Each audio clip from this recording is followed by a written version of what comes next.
Hi everyone, it's been a very long time since I've done any work or shot any footage on the Mustang project. So this will be video number 4 in the Mustang series.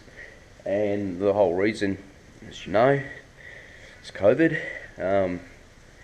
But we made a start on it a couple of weeks ago. And we've started on reassembling the front end, so we needed a couple of weeks to sort of chase up bits and pieces that had gone missing or we didn't have or needed to be replaced. The power steering ram needed to be reconditioned, so we had the kit for that, and Paul put all that together. And we needed to chase some tie rods, being a 6-cylinder front end. And now having a V8 in it, there's a couple of issues you get with the disc brake conversion. So you have to buy these little sleeves that go over the shaft of the tie rod to basically take up the slack that would be in the steering arm. So we needed to sort all that out. We didn't want to put old tie rods and things back on the car, and then once it got to a point where we could drive it up and down the driveway, realised that the tie rods were stuffed, so we decided to replace them. So anyway, I'll show you what we've done. It'll only be a short video today, because I've made a late start today, but I'm hoping to get something done. So so here we go.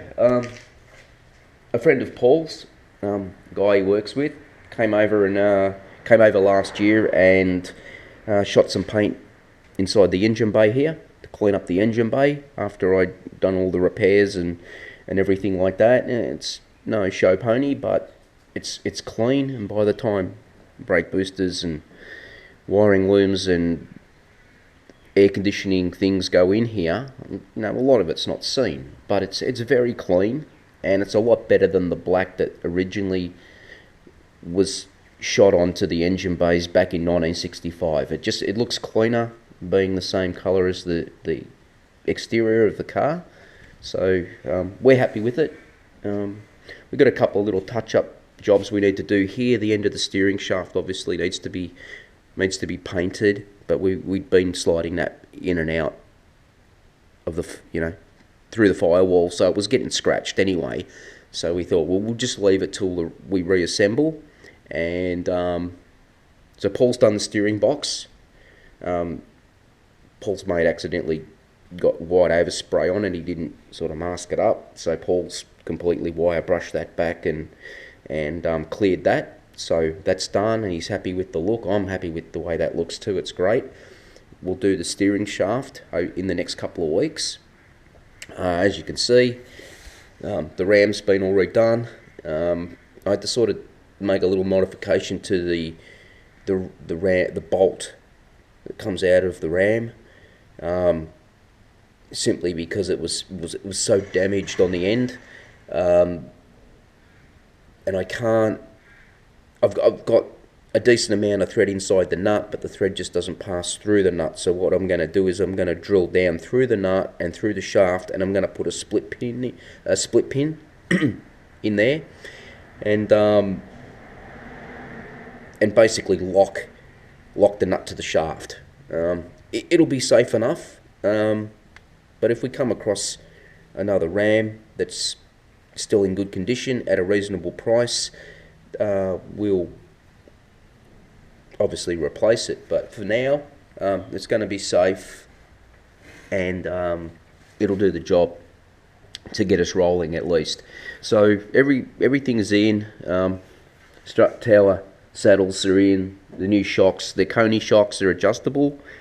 They're not a coilover, but they're an adjustable shock. So strangely enough, there's no instructions in the box on how to adjust them, and there's no tool. There's 2 holes in the top of the shock, which looks like you would use a tool similar to what you'd use on an angle grinder hub when you're changing the blades out. So something with 2 pins that goes around the shaft and then undoes the top. but no tool came in the box, no instructions came in the box on how to adjust it. So for now, we've just dumped them into the strut towers the way they came out of the box, and we'll do a little bit of investigation via Google and see if we can work out how these adjustable conies work. Everything's been torqued up on this front end to spec, except for the outer tie rods. And as I said, this nut here, because I have to drill it and make that slight modification, but everything is torqued to spec. Paul did go out and buy some new lower and upper control arms. I hope it's not too dark to see in there. We were going to just put new ball joints and new shafts through the upper control arm, but it actually worked out better to buy the entire assembly than it did to buy the two shafts and caps to redo the upper control arms.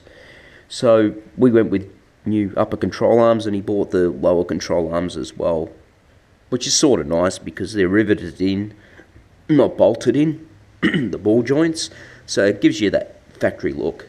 So this part of the power steering setup, I can't think what this is called. It's like a slave cylinder of types. This is like the hydraulic part of the thing. This has had a brand new kit put through it. Paul put the new kit through it, so that's working really good as far as we can tell without running any oil through the system. Everything seems to move. We swapped out the straight grease nipples for some 90-degree bends, put those in. We're going to fit up the disc rotors today and the calipers and get that all assembled so the front end is complete, and we can then put some wheels on it, and then we will start on the rear end and drop the diff in, or leaf springs and diff, and probably start on the brake drum rebuild next week. I don't think it needs much, probably just a clean up, a little bit of paint, and that's pretty much it for the rear end, and then that'll have some wheels on it, and then we'll move on to the engine and transmission and drop that in, and we'll be off and running. So yeah, see you in episode 5.